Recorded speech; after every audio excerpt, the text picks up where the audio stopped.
Hello and welcome to episode 10 of Knee Deep in the Pod. I'm Dan. And I'm Chris, and this podcast is basically a place for us to talk about games and reminisce about the good old days when we actually had time to play them.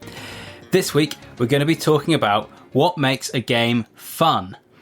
But before we dive into that, Chris, what have you been playing this week? Right. You know, it's been a good week or two for gaming, I have to say, Dan. Yeah? I've got a number of titles I could raise right now. That's problematic, because the whole crux of our podcast is that we don't have time for games. It wrecks the premise, and it wrecks this format, because we're only supposed to talk about one game each.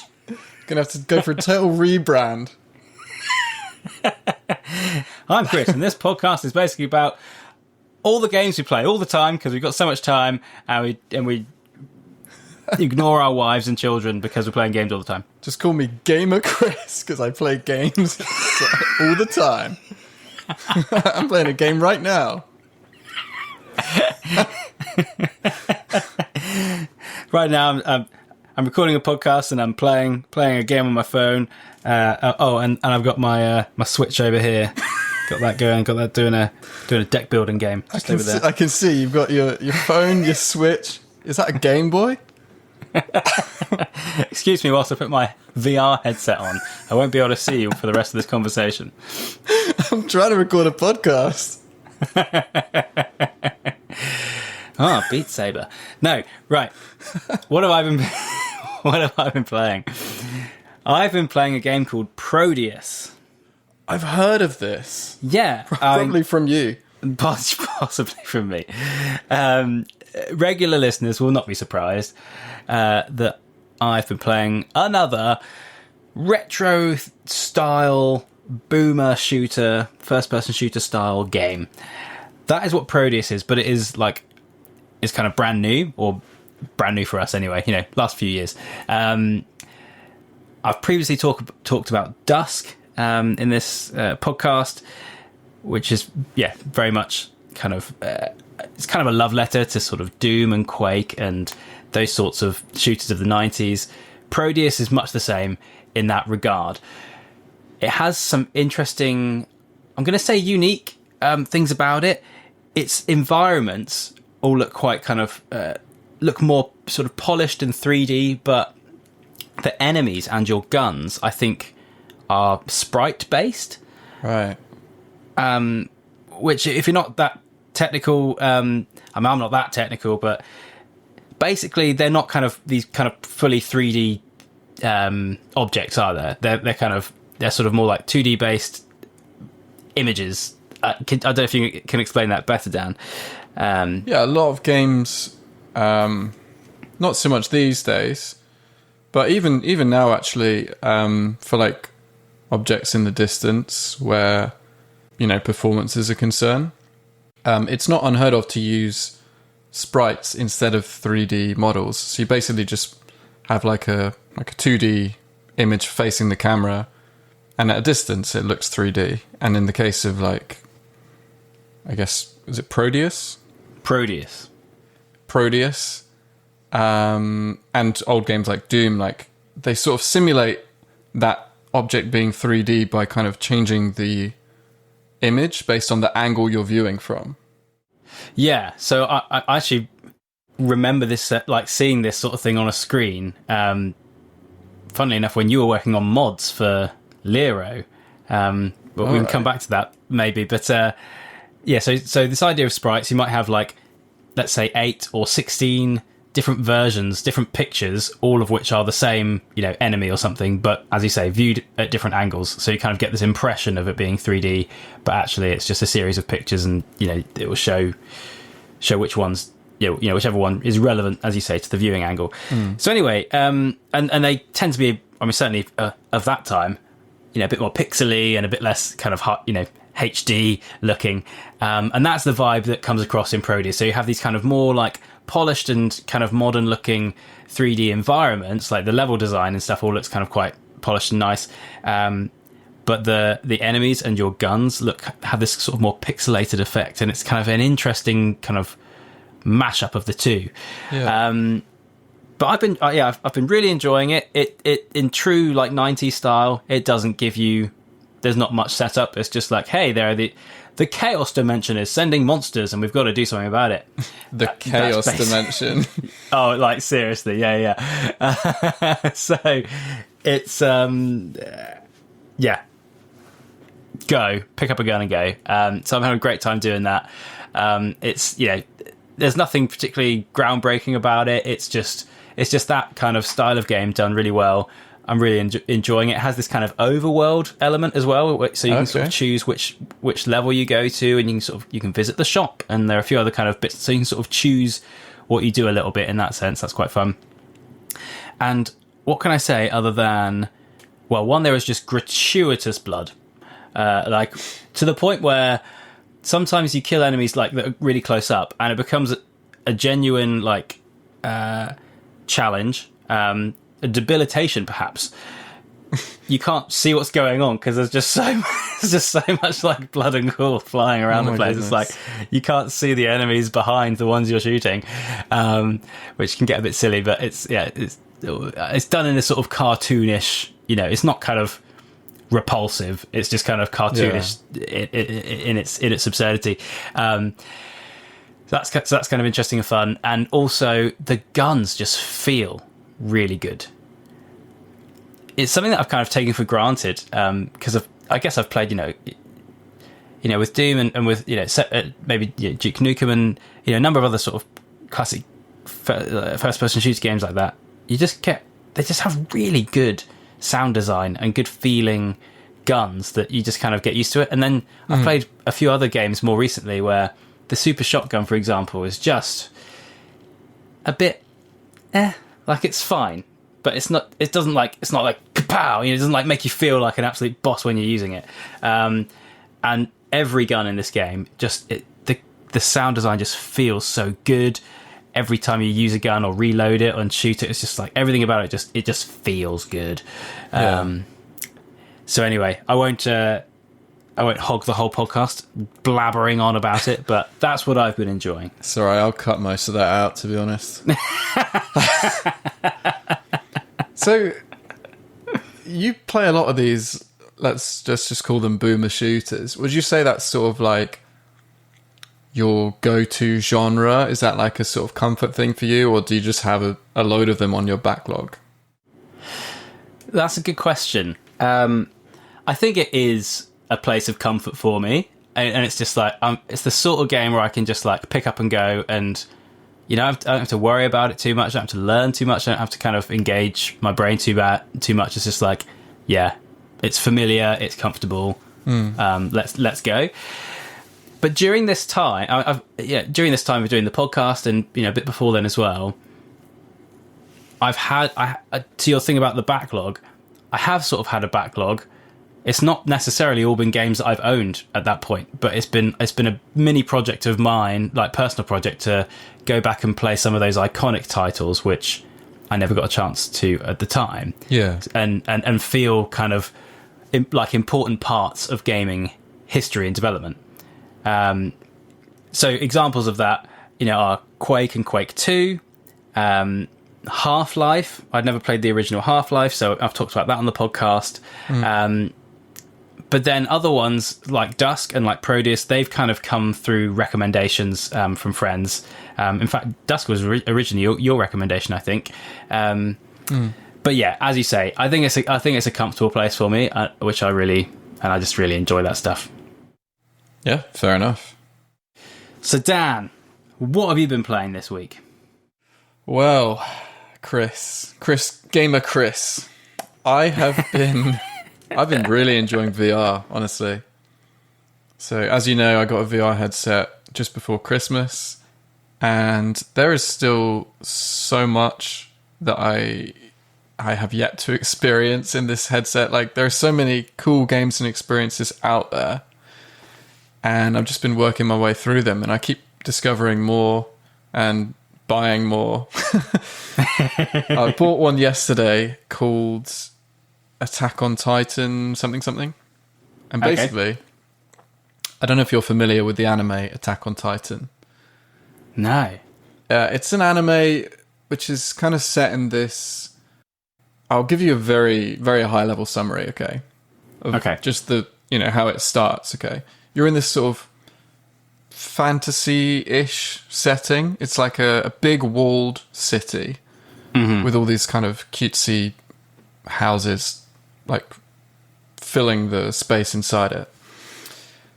And in the anime, like, it kind of opens with like these massive creatures called titans breaking through the walls and kind of starting to destroy the town. Okay. And these titans are like really creepy because they look like people, but kind of just a bit off. Like some of their features are just a bit out of proportion, and sometimes they look a bit like babies, like a bit kind of baby faced, but they're massive. Okay. And they fumble around. They kind of look really stupid, but they just grab people and eat them, and it's very, very dark. Oh wow. But in the course of the anime, the heroes kind of gain this equipment which enables them to sort of, it's like grappling hooks, and they fly around the town using these grappling hooks, and then they have these massive like swords, two swords, and they cut the titans' necks, like the back of the neck, because that's their weak point. And basically, this is a very roundabout way of describing that the game lets you basically do that. So you have these two grappling hooks and you zip around the town, and there are these big titans roaming around, and you just whack them in the back of the neck. Nice. And it just feels so cool. It feels so fun to be flying around with these grappling hooks. Yeah. I just love the setting, and it feels so skillful when you get a perfect hit on a titan, but it's also very scary because they're like trying to. I was going to say, is there that element of like horror about it, or kind of? Yeah, I mean the graphics aren't amazing because it's VR, so it's a little bit sort of cartoony, but it's still, at first it's a little bit scary when a titan eats you. Yeah. I bet. I think I've really died in any VR game yet. I suppose the closest would be Super Hot VR. Yeah. And you can die in that, but I don't know, because nothing feels like that. The whole style and aesthetic of that game is very like, it's kind of mannequins, but not even mannequins. It's like, it's very stylized. You don't feel like a real person, and the enemies don't feel very real. It kind of feels like a simulation. That's kind of maybe the best way to describe it. Feels like a kind of training simulator or something. So it doesn't feel kind of scary to be defeated or die, I suppose. But I've noticed, in fact, because of a bundle, I think I've got several kind of horror type games for VR that I'm yet to play. Is that quite prevalent in the VR space, like horror type titles? I've not played any myself, but I think there are quite a few horror games out there because it lends itself very well to that, because it's obviously very immersive by nature.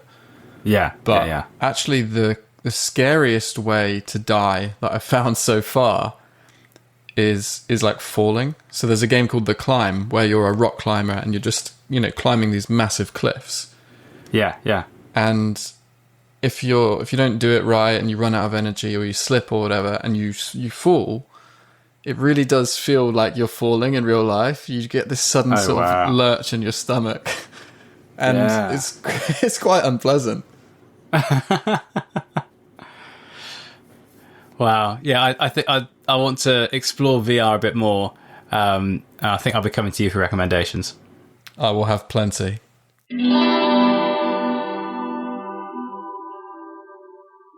Cool. So should we dive into the topic of the day? Let's dive in. I'm doing an action, but obviously no one can see it. There's not really a sound to preparing to dive. Oh, my stomach! I feel my stomach lurching. So, today, what makes a game fun? I'm going to start with a bit of context.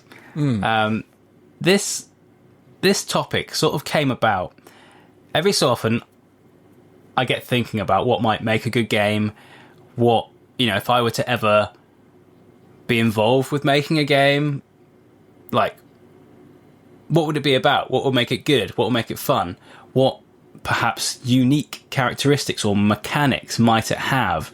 And those sorts of things run through my mind.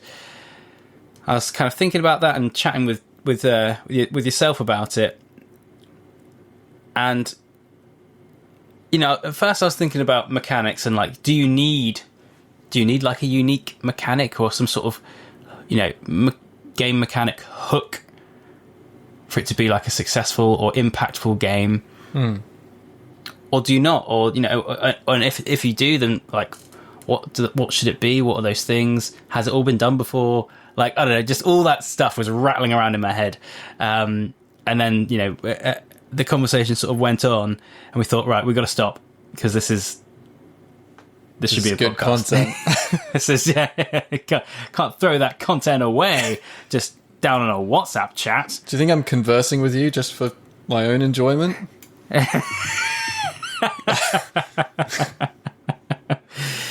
So it's kind of this broad question of what makes a game enjoyable, what makes it fun, what makes you want to play it.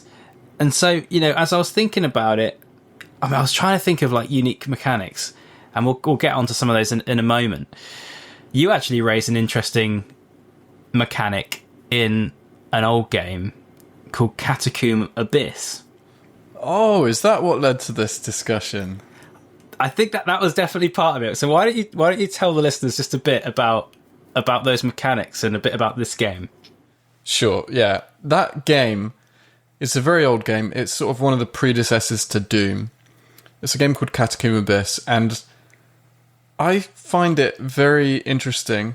And that's partly, I think, because it's like very nostalgic to me, but also I think it has some very quite unique mechanics, which I've not really seen since. So one of them is that there's a pickup that lets you stop time.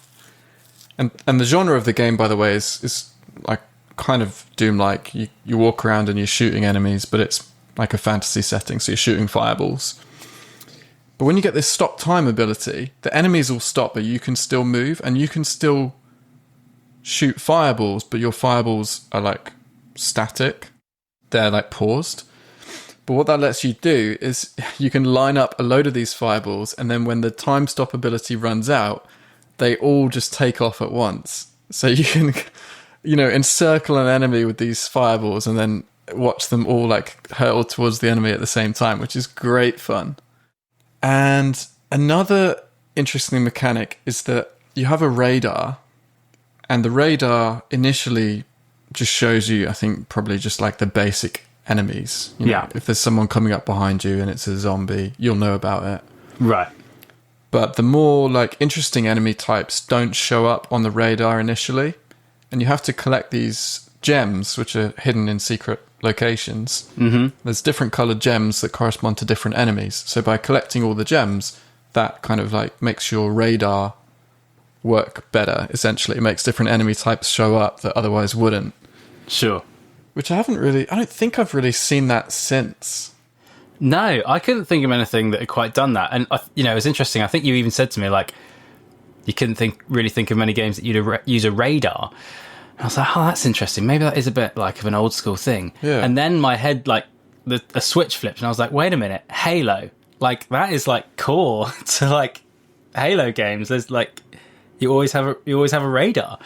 So I was like, that's interesting. So it is still like, in some games it's, it's still mainstream, but there's no in that game there is no sense of like, unlocking or like improving your radar. It just is what it is. It works and whatever. But yeah, it was an interesting mechanic. Also, quick history lesson for everyone. Catacomb Abyss is actually, I think, the third in the series, but Catacomb, the first one, was actually developed by the team that made Wolfenstein and Doom, and it was kind of the early days of the id Software. I think perhaps before they were even id Software, but it was the same guys. It was that team. Oh, there you go. So yeah, it's quite fun. I wonder if radars are less popular these days because most games are 3D now, and it's quite hard to do a radar in 3D. Right. Yeah. Yeah. I guess like the The Halo one, yeah, a radar is fundamentally a 2D, like it's a 2D readout, right? So you kind of got to interpret, if something's above you, it can't tell you it's above you, I suppose. Yeah. Or at least without being kind of creative, perhaps. Anyway, yeah, so it was interesting, and that kind of got me thinking, like, are there some elements of those mechanics you could use in like a new game that would be that would feel fresh. And then I got to think about a different game. Okay. And I promise I'm going to, this little spiel will end, and I'll hand over to Dan. Everyone that's shouting at their phone saying, "Just let Dan talk. Come on." I'm going to hand over the mic. But it got me thinking about another game series which I really like, called Trine. Now, this is actually at this point quite a long running series. I was kind of surprised the other day to find out they're in relatively recent history they've released Trine 5.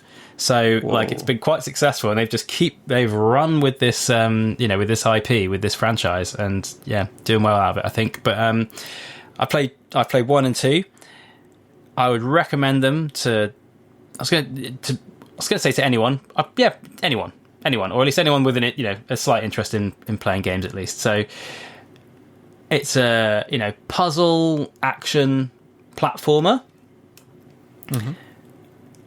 and it's kind of light-hearted. It has this really it has these interesting puzzles, but perhaps first and foremost, it has this really strong theming of this fairy tale setting. Yeah. And the whole game is just really pretty. I just think it's really nice to look at and be in.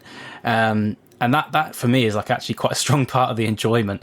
But also, just as strong as that are the mechanics of, the puzzles are interesting, and the different characters you play all have, kind of interesting and unique abilities, that is sort of different from each other. And you can approach the same puzzles in different ways, depending on what character you choose. So just really enjoyable game that I want to keep coming back to, and it's just nice, it's just a nice game to be playing. And in the context of this conversation, I was thinking, well, all that stuff is great, but none of it is necessarily groundbreaking. Yeah. I can't think of anything in that list that's unique. Maybe is it unique that they've put it all together? I'm not sure, but it certainly has a very strong kind of identity. It knows what it is, and it plays to its strengths. And as you're as I say, that kind of aesthetic shines through really strong, and everything about it kind of just really felt like a really well put together package of a load of stuff that you've done before, I suppose. You've done platforming, you've done puzzle solving and a bit of action. Dealing with enemies in that context. And so, that's kind of where this thought process ended a bit. It was just okay, so maybe you don't have to have a unique mechanic or this kind of crazy thing that's never been done before, to have a really enjoyable game, to have a game that is really fun. So, are there any other examples, I suppose, or what let's maybe talk about some games with the context of okay, are they unique? Do they do something groundbreaking, or are they just, I don't know, why do we enjoy them? Why are they good? Yeah, you're right. And I'm going to be basically regurgitating what I said to you already in a voice note, but not every game can be unique, can have fundamentally new and innovative mechanics, because I just think that would be impossible. There's so many games out there, and there can only be so many new ideas that are so different to what's come before. Sure. So I definitely think that games can be fun without necessarily having some standout mechanic. When you're developing a game, there's often almost a pressure to have a USP. People will be like, oh, what's different about this? Yeah. And I don't think it's necessary to have something different. You can just, as you say with Trine, just do something familiar, but do it really well.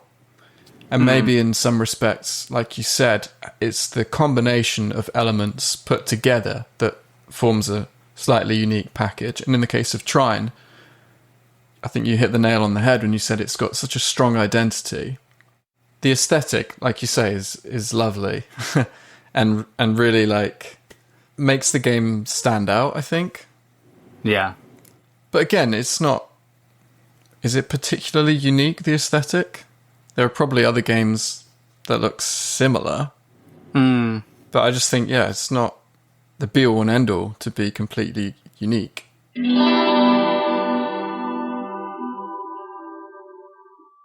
I think there are actually quite a lot of games I enjoy that are not... They're not particularly unique as such. Perhaps...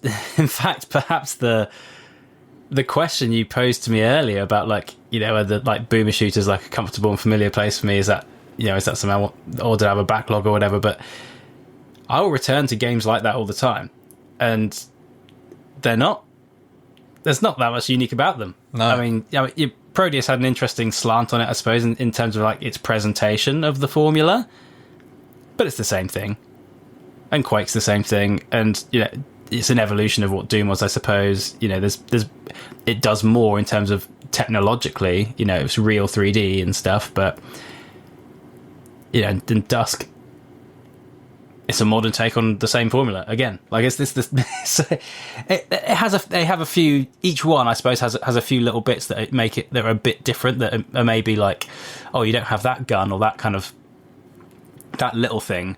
But I think when they have differentiators like that, they're kind of quite small. They're like little things. Yeah, but when you have a lot of small things that are different, it amounts to like potentially a very different experience overall. Yeah. But then I'm going to go hard on this actually and say, like, okay, so even like pretty much like a whole genre. I don't know. So fighting games. Yeah. Like,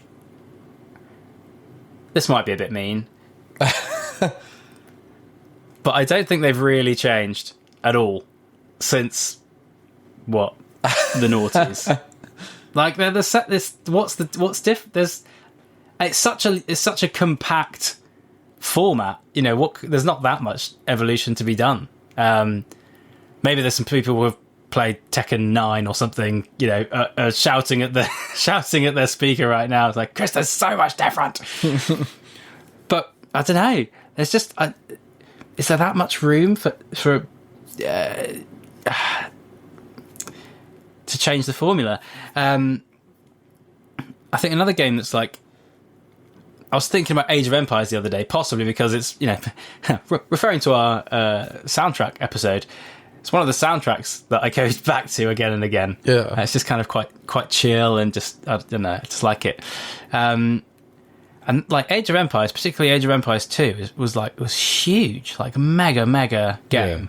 Yeah. You know, it's sold everywhere. And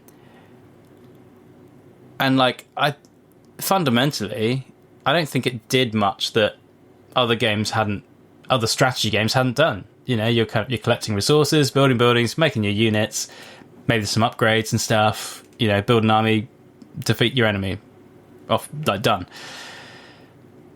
But I think maybe it did it I think maybe again it's that package thing we were talking about with Trine. It's just like, it did it all in such a way that was like, first of all, I think it you know, really took that historical route and, yeah, you know, trying to do justice to different cultures and you know, bring out history that people might not know, and quite a lot of people really engage with that stuff.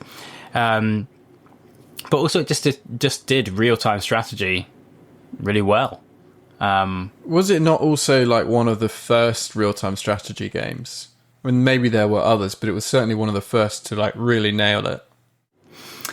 Yeah, maybe it was a bit of I think, you know, Age of Empires 2 obviously was not the first, because if nothing else, there was its predecessor. But and I think there were other real-time strategies around, but I think it's a yardstick now, isn't it? It's like, made a name for itself by being like one of the first like really great real-time strategy games. Yeah, definitely. Yeah. So maybe it's that thing of like, as you say, kind of established formula, established mechanics, but doing them really well. And it probably had a few unique things as well, like that whole kind of, you can win by building a wonder instead of defeating everyone and that sort of stuff. Yeah. Like that's kind of those are some interesting bits. Sometimes that's all you need. Yeah. I was thinking about Dusk, and the main thing that came to mind about a unique mechanic for Dusk, or unique-ish. Well, actually, it has some interesting stuff with like gravity and stuff, which does kind of mess with your head a bit. That's kind of interesting, actually. But also, there's this gun that like recoils quite a bit, and you can sort of use that to almost fly, or not quite fly, but kind of get to a platform that's a bit higher than you would be able to get to if you were just jumping. Yeah. So that's kind of fun. I did write down in my notes for this episode, I was trying to brainstorm like what games are sort of fun or interesting despite not having unique mechanics. And I literally wrote any RTS or FPS game. Because I think there's not a lot of new ideas coming in there. Like, it's all been done. There's a lot of games that are just very similar to ones that have come before, but I don't think that's necessarily a bad thing. But I'll give you a counterexample as well of a series which is constantly innovating, constantly churning out new ideas, and is very popular as a result, and that is FIFA, Just totally new every year. I don't know how they come up with it, honestly.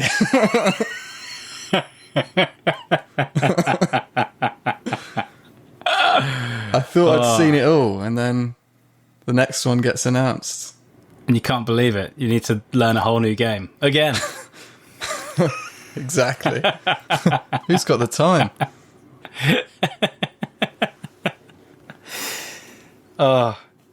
So, can you think of any particular examples of games that are really fun for you, despite not having a unique mechanic? Yeah. Or alternatively, let's start with that. I did come up with a few. I'm sure there are more, but one is The Witness. Okay. And it's not a straightforward example because there are a lot of unique things about The Witness, but fundamentally the whole game revolves around a very simple mechanic, which is just drawing lines. It's like these line-based puzzles. You're connecting the start node to the end node on a little square graph or whatever. Yeah. So mechanically, it's super simple, but it manages to be very unique in other ways, I think, because it has a very cool environment, which is fun to explore. That mechanic that I just described is used in lots of different ways. There are lots of twists that make up different puzzles. So it's a bit of a trick example, really, because on paper it seems very simple, but I think it actually has a surprising amount of depth to it. Okay, interesting. But another one that comes to mind is Firewatch. Yeah. Which at its core is just a walking simulator. And I've tried to play a few walking simulators and I've basically hated them all. Oh, wow. Because honestly, because I'm all about gameplay. I like interesting gameplay, sometimes fast-paced gameplay, and walking simulators are just like the polar opposite of that. It's all about story, I suppose. Yeah. But in the case of Firewatch, it really held my attention for the whole time. I was really invested. Yeah. I really enjoyed it. Yeah. Despite the fact that, mechanically, it's not doing anything particularly unique. Unless, I suppose the whole walkie-talkie thing, you could argue is a unique twist on that, because the whole time as you're playing, you're communicating with someone on the walkie-talkie, so it's like you're having a conversation. Yeah. Yeah, and it's quite a personal connection and conversation with someone that you never see. Yeah. Or at least maybe not until perhaps at the very end you see a picture or something, but like that's it. Like the whole time you're talking to her throughout the game, it's like you don't see her. What about you? So I think, I've talked about some games that I think are fun despite not having unique mechanics, but I mean, it's interesting you mentioned FIFA. I mean, it's hard to not mention something like Call of Duty. Like it's the same formula, you know. It is the same formula, just churning, but people love it. And I mean, I don't play a lot of Call of Duty games, but I have spent many hours playing Call of Duty Modern Warfare, that series 1 to 3. That, which is, and it's, you know, for me, it's quite a different kind of. I mean, it's a first-person shooter, so like, you know, it's not that wildly afar from what I might enjoy, but it's kind of the polar opposite of a boomer shooter. It's like it's very military focused, and it's way more. It's not hyper realistic, but it's way more realistic in that you die much more quickly, and enemies die much more quickly from bullets. So it's like you know, cover is very important, and being you know, way more considered about where you run around and stuff. Whereas for, you know, traditionally with a boomer shooter, you know, like armor and that sort of stuff is all part of it. So you can just kind of run about, blaze about, and blow stuff up. Whereas, you know, more sort of military based thing like that is like it needs to be way more considered. And yeah, I really enjoyed it. And I mean, for me, as you know, like I find story really compelling, and I'll almost like not make up story, but kind of even like little morsels of, if a game only gives me little morsels, I'll often kind of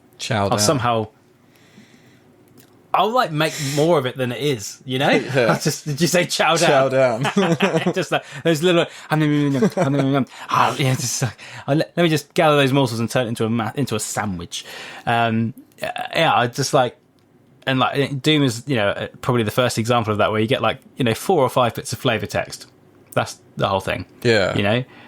And yeah, you kind of, every little piece that you can grab, you're like, oh, what's that mean? That's interesting. But anyway, you know, you get story throughout this, you know, Modern Warfare, and that balance of like gameplay versus the story is just like, just like, it was just really, really cool. And actually, I'm kind of going to contradict myself slightly here, because I think Call of Duty Modern Warfare, which is kind of the fourth Call of Duty game, I think did a few firsts, and it was kind of quite groundbreaking in that sense. So I'm kind of backtracking on my answer a bit, like where you had those kind of interactive, they're kind of these interactive cutscenes. I think that they're not that okay. You know, they've been around for a long time, basically since then. So like, you know, 15 years or something. So it's not kind of that interesting perhaps anymore, but at the time that was huge, because you feel like you're in a cutscene, and you know, you're kind of seeing the story unfold, and then you get a moment where it's like, oh, I'm doing something. I'm supposed to shoot the guy, or I'm supposed to do this thing, and that was like really compelling and exciting. And there was one where again, it's this kind of, and there are a few of those throughout the game, and there's one where it's interactive cutscene, but the whole point of it is you basically can't do anything, and you're dying, and by the end of the cutscene you're dead. Oh wow! Which was really like, oh, like what? So because in the game you play you kind of you play as several different characters, and that character dies. Like the area he's in, like basically gets nuked or something. Like it's, you know, no escape. So that was kind of groundbreaking, and that was really compelling. I mean, arguably Doom did that at the end of E1M8. Yeah, you have to watch yourself die. You're right. Not exactly a cutscene, but it forces you to die. Yeah. Interesting. I wonder if that, in the comments below, you know, can anyone think of any other games that force you to die at some point, as kind of part of the game, part of the story? Morrowind, actually. Sorry. No, you go. Morrowind forces you to drown yourself for one particular quest, but you don't actually die. It's like you're about to drown, and then it just gives you all your health back. Oh, that's cool. You know, I actually quite enjoy those, like, when games ask you to do something that's almost a bit outside the mechanics, or like what the game engine can almost even show you. Like, we can't do this, but we can, so, and there's almost like a bit of a suspend your disbelief. Like you almost you kind of you have to kind of be along for the ride, and just like Yeah. Well, let's all pretend that this thing just happened, or that that us making this person jiggle around a bit, meant something really important. But it was like scary when I was doing that for the first time, because it gives you a riddle or something. It says like breathe the waters of life or whatever, and then that's all it gives you. And so I was like, does it really want me to drown myself? And I was like, quick save. I was going to say, did you save before? Yeah, absolutely. And then I'm drowning in this water, and I'm thinking, oh man, I don't know what's going to happen. And then suddenly, boom, there's like a crack of thunder, and you're fine. Wow. That's cool. Yeah, it's a good moment. I think that is a real example of, this is what someone like Yahtzee Croshaw just like bangs on about all the time. But like there are certain things that as a narrative device, like as like a narrative medium, that games can do that like books and film just can't do. Like you can't be the person in those mediums, but you can be the person making the decisions in a game. That's a whole other podcast or two, because that's quite that's a big topic. So I've kind of got my mind now on unique mechanics for a moment. So I think some examples. This is one I've not actually played, and is on my list. But Prince of Persia: Sands of Time, obviously, like time was the big. Is it like, do you freeze time in that or slow it down? Or I don't know. Honestly, I'm showing my ignorance. But that was a huge part of the game. That was a big mechanic that kind of almost like makes the game essentially. I mentioned Super Hot earlier. I've only played Super Hot VR, but the concept is time only moves when you move. So you can they're kind of these almost like combat puzzles, I suppose. But you can sort of take your time to think about how you're going to defeat that guy over there and dodge that from attacks from that guy over there. Like you've got all the time in the world. In one sense, you can sort of read the room and read the environment. And then as you start to make actions like grabbing an item and throwing it and picking up a gun and shooting it, whilst you're doing that stuff, all your enemies are moving around at the same time. I found that mechanic to be just so compelling and so interesting. That's a great example of a game that is fun in large part because of its unique mechanics. Because that's the whole game. It's based on that one mechanic, but it is incredibly unique. Yes. Yeah. And then kind of sort of similarly, a game that's quite recent that is, again, like it went hard on one particular mechanic.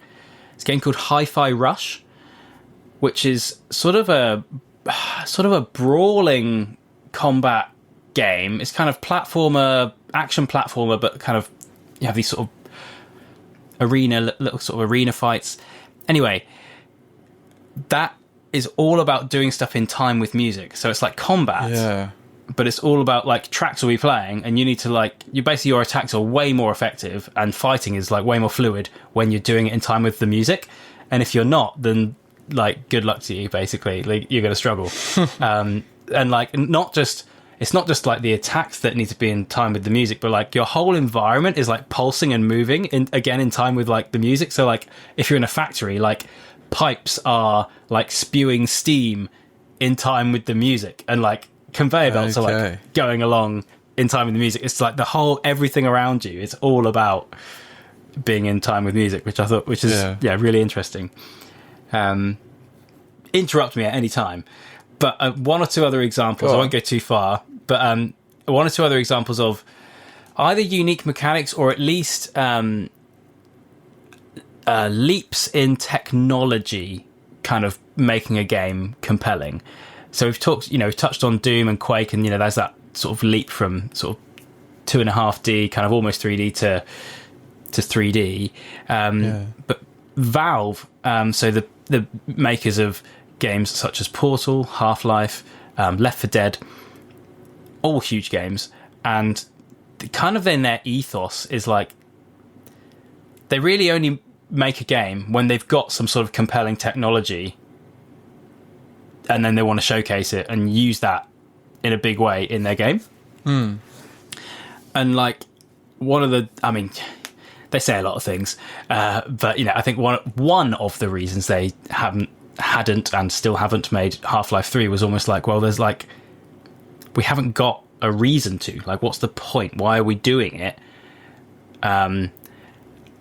There's part of that is like Valve being Valve in terms of how they just like want to have the the narrative of that story, because it's been a massive internet thing for like 15 years, like where's Half-Life 3, we all want Half-Life 3.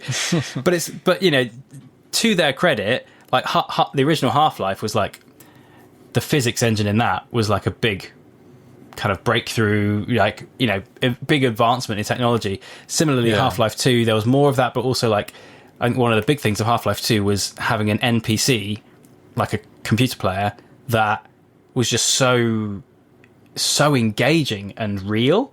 And that's Alex, of later the name of Half-Life Alex. She was so personable, and like the amount of like time and effort they put into like making her into this like incredible, like reactive and kind of just very real feeling companion was huge. And then we go on to like Portal and Left 4 Dead, where Left 4 Dead having that many NPC like zombies like running around and doing all that stuff, and like having your having your teammates react to what you're doing again. So all those things are kind of big technological things that was kind of the source or kind of the foundation of the game. So I'm not sure, can you count those as unique mechanics? Maybe that's the right way to put it, or maybe they're technological advancements. But I guess those are some more examples of kind of that sort of thing, where like these games stand out for kind of more than just, well, they stand out because they have something a bit unique or a bit different about them. Yeah, I had Portal on my list because that's a whole game revolving around this portal mechanic, obviously, which I think is, or at least was at the time, fairly unique. Yeah. Perhaps it's been done a bit more since then.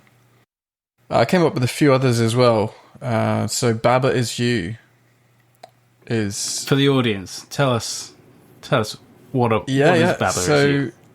It's fundamentally like a block pushing game, like the old Soccer Band type games. It's very simple mechanically, but the twist is that you're pushing around words, and these words can form rules, and these rules can like drastically change how the game is played. So one of the rules might be Baba is you, and that means you, the player, are controlling Baba, the little rabbit on the screen. Okay. But if you were to alter that rule by pushing around these words, you might make, I don't know, I can't remember what objects they have, but like ball is you. And then suddenly you're not controlling Baba anymore, you're controlling this ball. Oh, right. Have you not played Baba Is You? I think I have Baba Is You, but I've yet to play Baba Is You. Oh man, it's so clever. That is both what entices me and almost puts me off a little bit, because I think maybe even you have said like it's really hard, or like it's like it's very difficult. Yeah, that's like one of my main beefs with the game. It's like you might spend an hour or a couple of hours on a level and still not make any progress.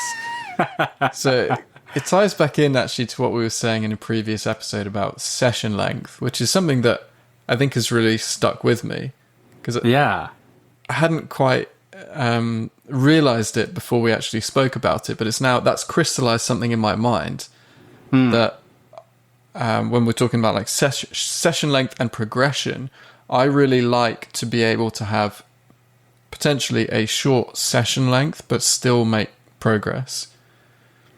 Yeah. Whereas, if you have to put in like an hour into a session to make progress, then I don't know, the appeal is less for me, I think. Yeah. I wonder if that is an element of something that I really like about games and make them, because they make them fun. I don't know if fun is quite, that's part of it, but it's almost like the accessibility of the fun. Yeah. Like how easy is it to have fun in that game, in those games. So, because, I was thinking, why do we like the games we like? What compels us? Is there a pattern to the kind of games we like? And to be honest, when I first thought about that question, it was like, I was just thinking about genres that I like, basically. Just like, okay, well, I like, maybe I like boomer shooters, or maybe I like strategy games, and, what are the things about those genres that I like. But then I sort of took a different slant and kind of linked to your session length thing. I think I quite like fast games. Yeah. So boomer shooters are traditionally like you run around. Like if you kind of step back and think of it for a moment, it's like you run around absurdly fast. Like it's no human person would run around these areas nearly as fast as that. And often you're not just absurdly fast, but you are absurdly fast compared to the enemies around you also. Like they cannot hope to keep up with your speed. Yeah. Similarly, but in a completely different genre, Mario, Donkey Kong Country, Super Meat Boy. I mean, these are all like platformer games, but they're fast. You are moving around quickly. Your reactions are fast and moving. From place to place needs to be quick. So I almost surprised myself a little bit when I realised that. Like, I think I quite enjoy like quite fast games, in one sense. So I actually sat down some years ago and listed out like some of my favourite games, and I tried to pin down for each of them, what is it about this game that I enjoy? What is it that appeals to me? Yeah. And I ended up, there wasn't necessarily like much of a pattern. I like them all for different reasons, but I did pin down like a number of different criteria, let's say, or categories of like things that I enjoy about different games. Yeah. And one of those is action, this fast-paced, intense gameplay. Yeah. So as you said, like games like Doom or other first-person shooters, sometimes they're fun because you have this like sense of action and the speed that you mentioned. Yeah. Some other categories that I identified, like competition, when you have scoreboards or stats that you can compare with other players, or even like head-to-head multiplayer. There's certain games that I really enjoy because of like elements of competition. So, for example, this is going back a ways. I don't think I'd enjoy it so much now, but the old RuneScape, part of what made that fun was like comparing your stats with other people. Yeah. Which is really just comparing like how much time you sunk into the game. But that was like a big draw for me, was the competition. And similarly, like games like Nidhogg, you've got that head-to-head multiplayer and also action. It's very fast-paced. That makes it super fun. Shall I keep going? I've got more. Yeah, I'm really enjoying it. Go. Yeah, so similarly, cooperation, Yeah. just basically any co-op game kind of ticks that box. Creativity, when a game has like a level editor or some capability for user-generated content. Yeah. We've got mastery, a sense of satisfaction in learning the game's mechanics and increasing in skill. I think for me, that's a really big one. Like, I like to reach a point with a game where I feel like, I'm the king of this now. Yeah. Absolutely. Progression, again, for me, a huge one, like stats, collectibles, unlockables, and just generally like a sense that you're making progress all the time. Yeah. So an example of this would be like Ratchet and Clank 2.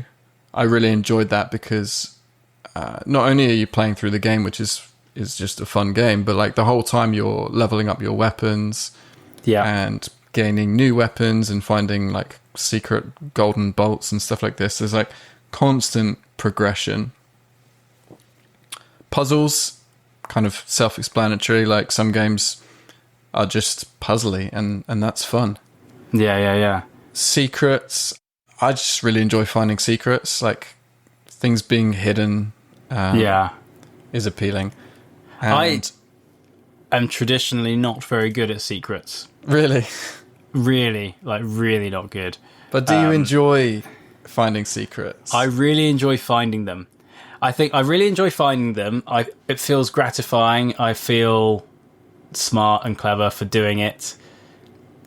What I don't feel smart and clever about is at the end of every level, when even if I found quite a few secrets that time, I'm like, oh, I'm on it. And then it's like, secrets, 18%. And then I'm like, what? Like, where was everything? How have I missed so much? I'm going to interrupt you for a moment. Okay. Something you said inspired me. So I was saying earlier how I quite like fast games. And I think you've done a much better job of being with your specificity of stuff that you find engaging and interesting. But in contrast, so you mentioned collectibles and stuff, which maybe casts some insight into this one, because I had in my list fast games, and then directly below I've also put slower games. Which is like, what? Yeah. Like, I mean, you just played through Dredge, right? That's quite slow paced. That is one of the examples that came to mind. It's like the whole point of that, particularly at the beginning, is like it's slow. It is like it is. You are not in a hurry to do anything quick. Just the feel of being in that game is really nice. It gradually builds in terms of like the busyness and the stuff that you know, the quests and the things that you get to do. But you're just not in a hurry. But as you said, like there's a sense of progression, because, you know, as you like complete quests, and there's usually like things to collect and do, and you can upgrade your boat. So I think it just has a completely different take on, you know, how it creates its fun and how it keeps you engaged. Yeah, that's a good one for progression, definitely. That's a huge part of that game is like upgrading your ship, and like I want to get the next thing on my ship. Yeah, like, oh, I'm so much faster now than I was 5 minutes ago. Yeah. And actually, you know, obviously we talk about Knights and Merchants a lot in this on this podcast. That is a slow game. There are moments which feel quite frenetic. You know, combat is obviously one of those, and can be over quite, you know, or at least relatively quite quickly. But you know, generally the pace of that is a slow game. And I actually put Elder Scrolls games as slow games. They're certainly long, but I'd say often, you know, like getting from place to place can feel slow, or kind of walking around town. You know, it's not kind of high octane action all the time. Can I chip in on that? Please. Because Elder Scrolls definitely tick a lot of boxes for me, but it's not necessarily to do with the pace. Like, for me, part of the reason I like Morrowind so much is going back to that point about mastery. Okay. And there's a particular point I like to bring up when it comes to Morrowind, and that is about its fast travel system, because I think it has a really clever fast travel system. Okay. In the sense that it's all integrated into the world. It's not like you open a map screen and you can teleport to anywhere. You have to go to a boat port or a Silt Strider port and like talk to an NPC and arrange, you know, buy your journey to the next town over or whatever. Yeah. And these travel links are predetermined. They're like in fixed locations, and it's a bit like, you know, if I was to plan a route to get from Southampton to Liverpool, I might have to, you know, figure out, okay, I can get a bus to here, to the station, then I can get a train, and then maybe like a taxi for the last leg. And Morrowind does the same thing. You have to like learn the travel links that the world offers you. Right. And then there's a sense of mastery in like getting around from A to B, because you're like, okay, I'm in this town, I can teleport to here and then get a Silt Strider to here. And then, by learning how the world works and how the world is like connected, you're able to get around quicker, and that's very, very satisfying compared to just like a bog standard fast travel anywhere system. Yeah. That's it. Yeah, that's an interesting sort of lens to look at that. That's quite. So I think there are things about Morrowind that I find quite inconvenient or kind of, introduces friction into the game. That there is there's no voice acting or very little voice acting. Most of it, there's a lot of reading if you want to learn about your quests or talk to the people in the town and all that stuff. But the way you've described that, it's actually really appealing. I can totally see that sense of I know how to get from this place to that place, and just being quite satisfied with yourself, just oh yeah, I know the best way to do that. Oh, good. Yeah, it's not for everyone, but I love it. Yeah. Nice. Sorry, I interrupted your list of things that make you like games. Yes, so I've only actually got one more left, which is threat.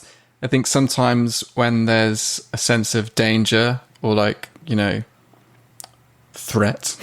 Yes, yeah. That can be exciting. Like horror games thrive on this. Yes. And another point that I didn't write down, I'm to be honest, I'm sure there are many more than these. These are just the ones that I wrote down several years ago now. Yeah. But another one, a big one, I think is aesthetic, graphics, music. Yeah. All of that can really contribute to your enjoyment of a game as well. 100%. So I'll do a quick recap. You've got action, aesthetic, competition, cooperation, creativity, mastery, progression, puzzles, secrets, and threats. Those are my bullet points of things that I can find myself really enjoying about a game. And obviously there's no formula. Yeah. A game can't just come along and shoehorn all of these things in and hope to be great. It's still very subjective, but I think broad strokes, these are just some things that I personally enjoy.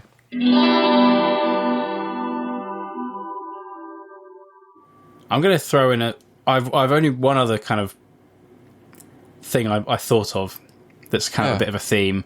I think actually this came up when you were making that list a few years ago, because I remember I think I remember responding to this with this answer, and just it was me, you, and maybe your brothers or something. And I just remember it getting a bit of a tumbleweed and a bit of a really? What are you talking? Kind of a what are you talking about moment. I think the question was what do we like? Not specifically, not about games in general, but it was what do we like about these? The strategy games we like, or the kind of what is it about Knights and Merchants, Anno, Rival Realms, some of those, maybe there are one or two others, but those strategy games that means that we like them. What's the common thing? And you know what came to mind for me? That was this left field answer. Go on. Micromanagement. Right. Yeah, that's pretty much the reaction I got from the group. What do you mean by that? Let me give you a few examples. So in Anno 1602, so you have these islands and you're building, you have these settlers, and you're trying to keep them happy, and they have all these different demands, and you've got to keep them happy with all these different, all sorts of different stuff. You've got to keep them fed, you've got to give them clothes, you've got to give them nice things. They have to be able to have jewelry and perfume and clothes, and then fancier clothes, and you've got to balance all these things. You've got to keep them happy with all these different industries and all these different things.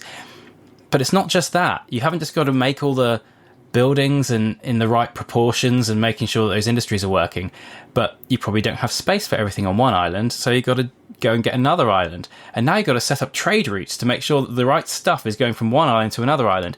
And then now they want beer or spirits or something, and neither of the islands I have are suitable for growing the crops I need for that, so I need to go get another island over in the south that has the right soil, and now I can make that, and I need to make another trade route. So it's a lot of detail to get that all right. So that's kind of what inspired one of the things that inspired the micromanagement thing. Also, Knights and Merchants. Okay, so we've talked about being it's a long game, it can be quite a slow paced game, but the design of your town is so important. Getting that right is so critical to being successful at Knights and Merchants. Even to the point extent that I think we're about to say the same thing. You say it. I was just going to give an example of like, your road is a little bit too long in one place. You haven't built like a shortcut, and your whole town becomes congested because everyone's like just going down like this one road. And then you build a little shortcut, and suddenly all your problems are solved. That's it. Just like, you've got to consider all these little things down to the routes that your people will take when they're wandering around your town. And also, the way you control your units, your military units, it takes a lot of little clicks, and the way they're facing matters, their positioning matters, like everything. There are quite a lot of real-time strategy games where if you just just select a bunch of dudes and tell them be aggressive in this direction, or like go attack the town. That's all you really need to do. As long as you've got a good, a diverse group of guys that are going to do your melee and your range and your whatever, like off you go. Jobs are and, good. And you'll see this is not the way I choose to play real-time strategy a lot of the time, but the pros will often do that, right? They'll make troops, they'll send them off, and they're on to the next thing. They haven't got time to like watch the battle. Yeah, like that's a waste of time when they could be doing other clicks and other managing their town, making other troops, sending things elsewhere. Anyway, but in Knights and Merchants, like the positioning of your troops and managing that well really matters, and that like setting up your troops before a battle, that could be quite a job in its own right. Yeah. And setting that all up correctly, and like what groups of troops and what size, and you can't doing a drag select of troops, that's not a thing in Knights and Merchants. And bringing it back to micromanagement, it's like they're just like having to do lots of little jobs all the time to keep it all running smoothly and making it all work. On the face of it, it sounds like, what are you talking about? But I think that does seem to be a theme in some of the games we really like. I would also put that down to mastery, because we know how to do all those things. We know the intricacies, we know that you need to put some lance carriers behind your bowmen to stop someone getting around there with a sneaky scout and destroying them. Yeah. And it's satisfying to master the mechanics and to be good at these little things, and for all your many clicks to finally pay off. But I think for a new player coming to the game who doesn't understand the implications of all these tiny decisions, they're going to have a bad time. I mean, let's be honest. They're not going to enjoy it the first game. They might not even enjoy the second or third game. Yeah. But eventually, through persistence, it becomes increasingly fun, I think. The fun is hard won. Yeah, exactly. You've got to earn your fun. Exactly.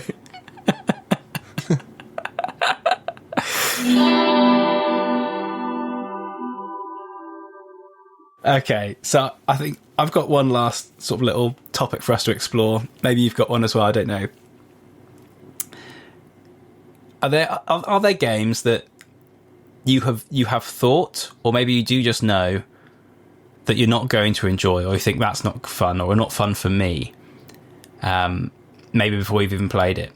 Or vice versa, have you played a game that you thought that and you were pleasantly surprised? Yes, definitely. I think now, I've played so many games. I can normally, from watching a trailer and reading a few reviews, I'll normally have a pretty good idea of whether or not I'm going to enjoy a game. Really? Yeah, I think so. And there are times when I've gone out on a limb. I've seen all the positive reviews, and I've felt in my gut I'm not going to enjoy this, but I've bought it anyway. Yeah. And then I've been like, yeah, okay, this wasn't for me. So now these days, I think Your I trust my gut. Proved right time again. I tend to trust my gut a bit more. So broadly, like very broadly, racing games I don't enjoy.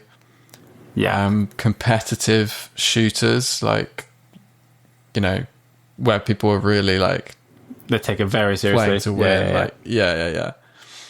Management games, anything like Football Manager or any kind of management games, I don't enjoy. And then this one's a bit more controversial, but I'm not huge on story-based games. Yeah. And in particular, arty, pretentious story-based games. And I'll give a few examples, and I'm opening myself up to some heat here, because some of these games are beloved and very highly regarded.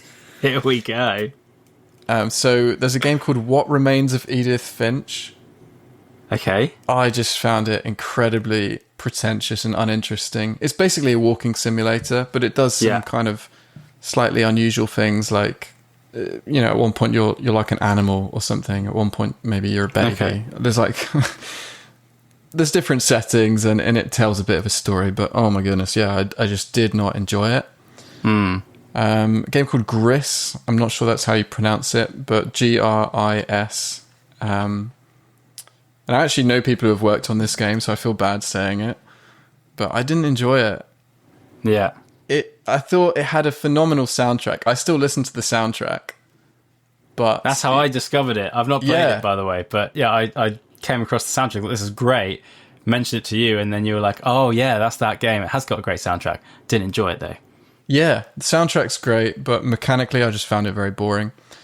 And same for a game which I think we talked about maybe last time, which is Sword and Sorcery. Yeah. Great soundtrack, terrible gameplay. Wow. So... what about you, man? Well, you actually inspired me a little bit, because, I can't think of many games I actually haven't enjoyed. And you know me. Really? When it well, I'm willing to be disproven on that. Okay. But maybe you'll be able to sort of give me some inspiration of things that you didn't like that, Chris. But I want to say, much like with TV and film and other things, I'm generally quite easily pleased, and my disposition is to enjoy. So partly that's it. But then you mentioned management games, for example. I don't think I've really even played a management game, but the idea, the concept of Football Manager just holds no appeal to me at all. I have no interest in that exactly. At all. And to be clear, I enjoy a bit of sport, and I have enjoyed playing FIFA and Pro Evo and bits like that. I'm perfectly fine. Quite a bit of fun. I wouldn't necessarily choose it all the time, but if it's on, or if a mate's come round, and that can be quite a good cooperative or even competitive game to play, then cool. But management games I've had no appeal. But I've literally never tried one. I have just such a strong feeling that I wouldn't enjoy it, that I've never even tried one. Yeah. So, I mean, similarly, I generally don't gravitate towards horror games. I mean, horror is just not a genre I particularly gel with anyway. But when I engage with it occasionally, then there are, I'm sure there is the odd game where, I enjoy that stuff. I actually thought the other day, I quite want to, and this is so, listeners of the podcast will know, it's that guy is just always revisiting his games of the past. I quite wanted to revisit a game called Dino Crisis. Oh, yeah, that rings a bell. So, I mean, I didn't know this at the time, but I heard it being talked about in in some video essay the other day, on YouTube, and it was basically described as Resident Evil with dinosaurs. It's basically that game, but with dinosaurs. And I just thought it was just such a cool idea. But I just remember as a much younger kid, I started playing it, and then I got to the first scary room where there's blood on the floor and all this stuff, and there was dinosaur sounds, and you run away from the dinosaur. I couldn't stick it out for very long at all. I was just this is too scary, and I just stopped playing. But I'd quite like to revisit that now, and give it a go. But so on this thread though, so there are some types of games that I would generally avoid, and perhaps if perhaps haven't even played. Interestingly, even though I like real-time strategies, a game I've avoided for a long time was Command and Conquer.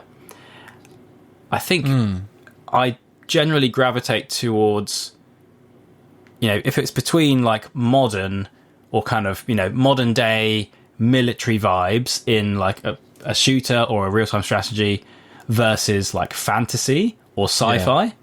I will choose fantasy or sci-fi every day of the week. I think I'm the same. I just don't have that kind of, that's just not where my interest lies. That said, I've mentioned Call of Duty Modern Warfare. Really enjoy that game. And but the Command and Conquer games, that was how I viewed them, was like this kind of more, military focused, realistic, or at least kind of that sort of vibe. Anyway, I played it recently because a friend of mine really likes it, and he said he wanted to play it. And I thought, well, let's give it a go. Why not? And there's a remake, and in short, I really like it. I really enjoyed it. Yeah, it was cool, and like I started playing a bit of the campaign. In fairness, other things have taken over. I haven't been prioritizing it, but the games I played with him and with a few others, I really enjoy it. And actually, it's not quite as, I've realised it doesn't take itself as seriously as I thought it might do. And that tickles me. I quite enjoy that. Like it's kind of it's a little bit absurd. But just one step behind the front of like, this is like a military real-time strategy. And it's like, but the story is kind of a bit crazy and absurd, bit like silly spy stuff. So yeah, that actually surprised me. A game that I kind of have avoided and just assumed I wouldn't be that into. And yeah, it subverted my expectations. Can you think of any other times when you've been pleasantly surprised? Oh, you might have to come back to me. I'm thinking. I've got a few. Please. This is crazy to say because it's now one of my all-time favorite games, as you know. But actually, when I first saw Morrowind, I wasn't that into it.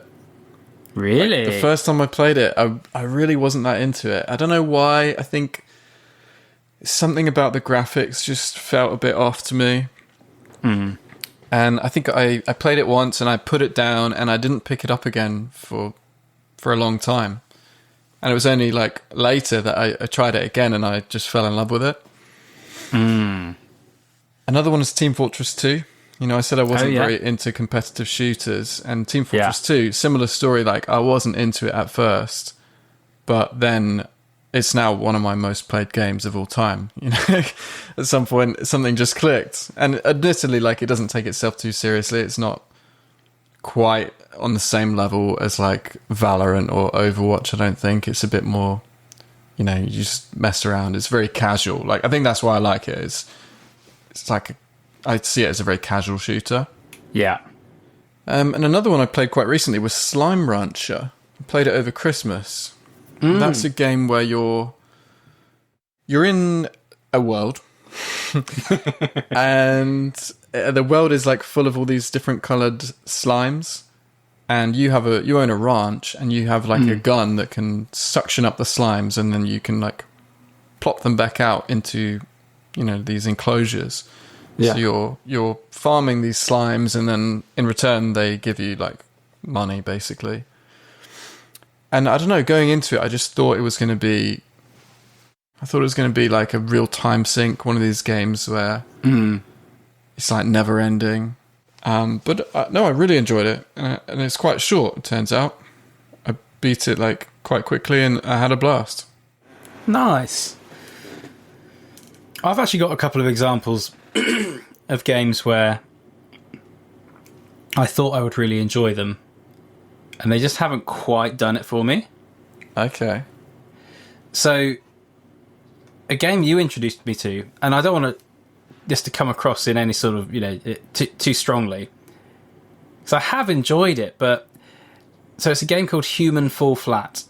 Oh. And it's this kind of ragdoll physics. You've kind of got quite quite messy control over this mannequin kind of floppy guy running around the world, and it's very kind of physics puzzly, and you've kind of really got to work hard to make them kind of jump and, like, I don't know, grab a ledge and stuff. Like, it's quite, you know, it's all about the kind of mechanics of controlling their body well, I guess, as well as the kind of physics around you. And I you know, it took quite a while of, like, getting used to controls, and my first experience was this, like, multiplayer session I did with Dan and some friends, and that was fun, and it was silly, and you were all kind of getting your head around the game at the same time.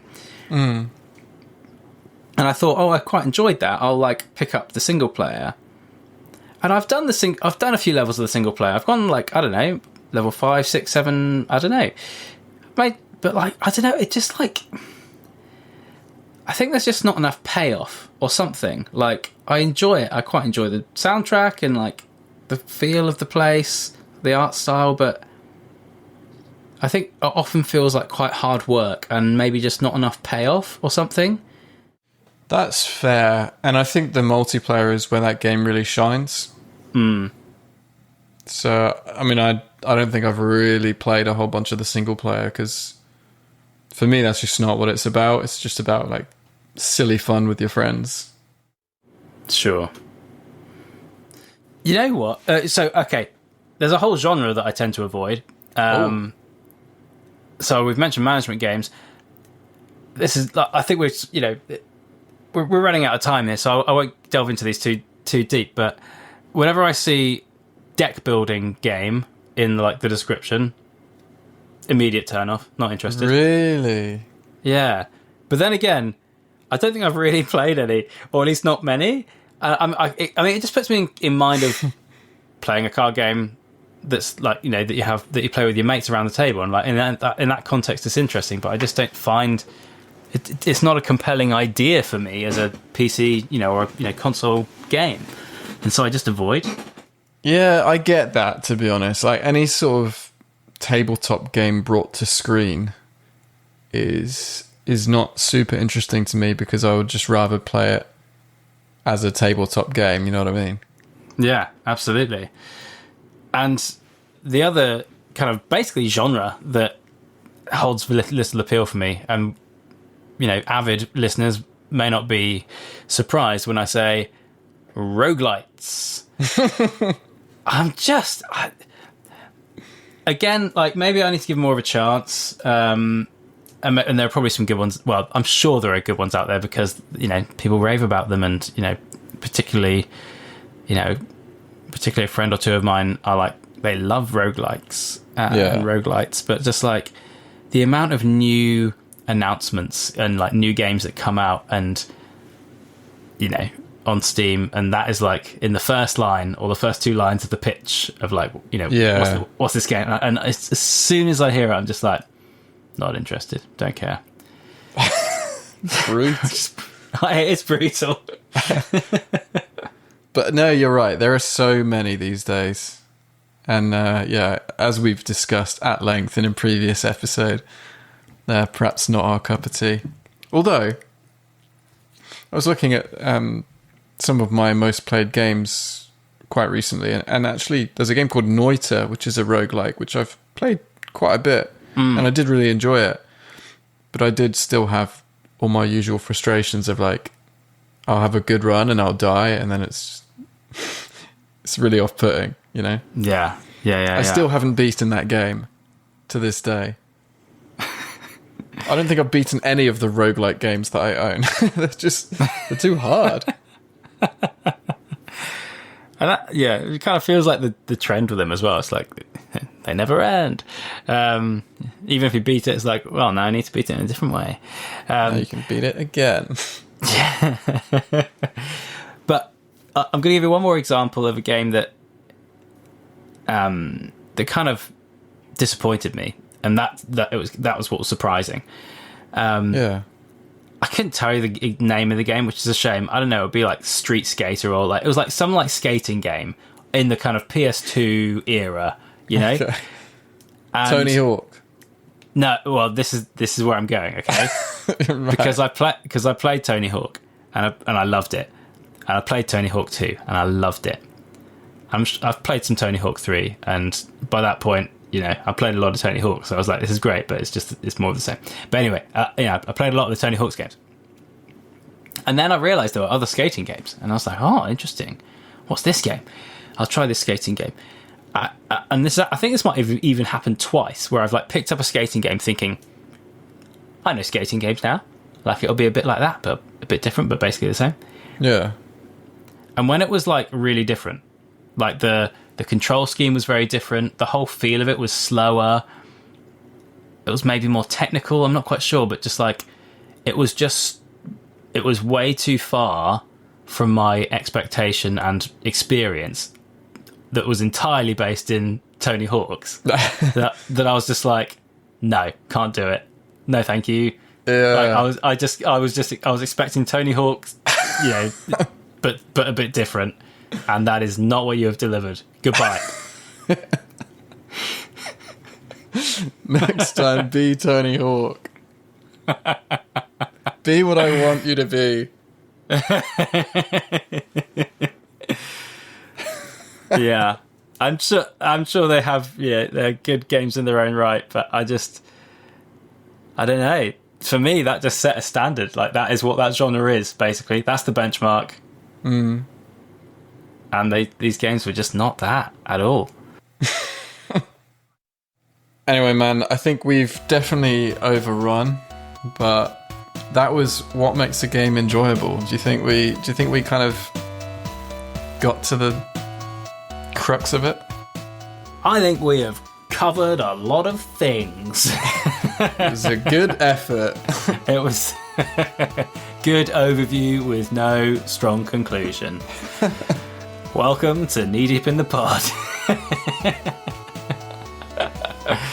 So, thank you everyone for joining us for episode 10 of Knee Deep in the Pod. Double digits now, people.